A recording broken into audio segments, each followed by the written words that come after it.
Hey you guys, it is, I think this is the third day I've been in Paris, and it is the end of the day and I'm super tired.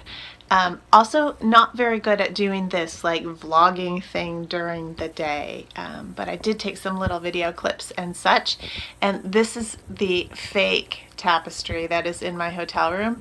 Look up at the top. I don't know if you can see the little slits in it. In old tapestries, a lot of times the sky at the top was done with silk and that disintegrates first. And so you'll see in restored tapestries that the sky part kind of looks like it's falling apart, which it is. Anyway, I thought it was funny that this is actually sort of just a fake tapestry textile that is hanging in this hotel room, which is not very far from the Cluny, which is probably why it's here. Anyway, today was a great day. We took a bus to Beauvais, which is about, I think it's about 100 kilometers north of here. And we tried to see the most amazing cathedral. It was massive. I have never seen anything like it. And there were swallows swirling around. And I have a little video clip. Maybe you can hear the swallows. But it was closed, unfortunately. There had been a somewhat averted tragedy, I think, but there was some not good things going on there this morning, so they had it closed, and by the time they were opening it, we had to go to our appointment at the Tapestry manufactory in Beauvais, which is owned by the state, and it was amazing. We spent so much time there, maybe 3+ hours. And I can't show you any of the photos that I took inside. I took lots and lots of them, but I can't share them with you. So if you're ever in Beauvais, you should see if you can get a tour. Aubusson looms, amazing conversations with the weavers, looking at the different tapestries they were weaving. Probably, gosh, I think we saw 5 or 6 large-scale tapestries in progress. Most of them were between 2 and 3 meters wide. I think one was 4 meters wide, and the finished sizes of the tapestries were between 2 meters square and 4 meters square. So they're making some big works, and they have 2 to 3 weavers on each piece.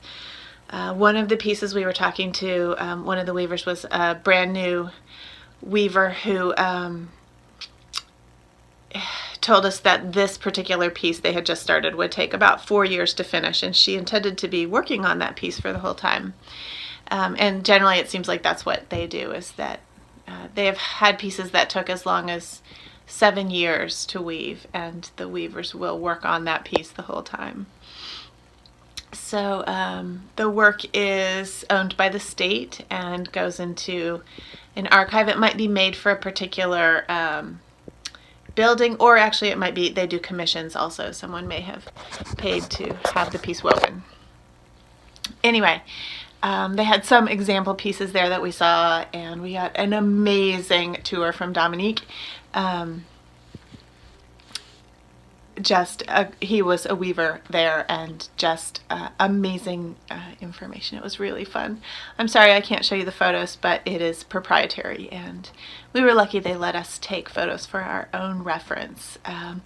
I'll probably talk about it more in the future, but you'll have to go there to see it yourself, and I have a few photos of the outside.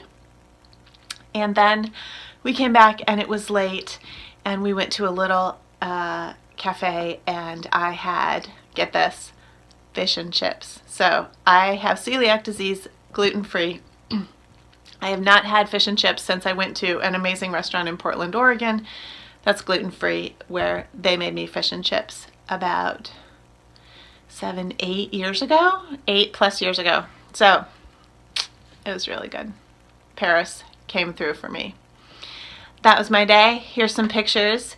And tomorrow we go to the Gobelins, so pretty excited about seeing the other French workshop that's owned by the state. So we'll maybe get to even see how they do some of the dyeing and stuff. So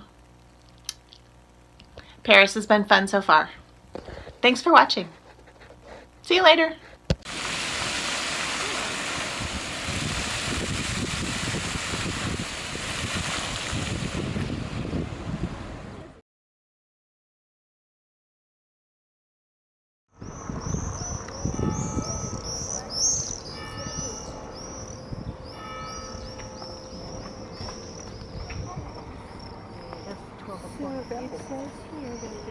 picture has the, these are the high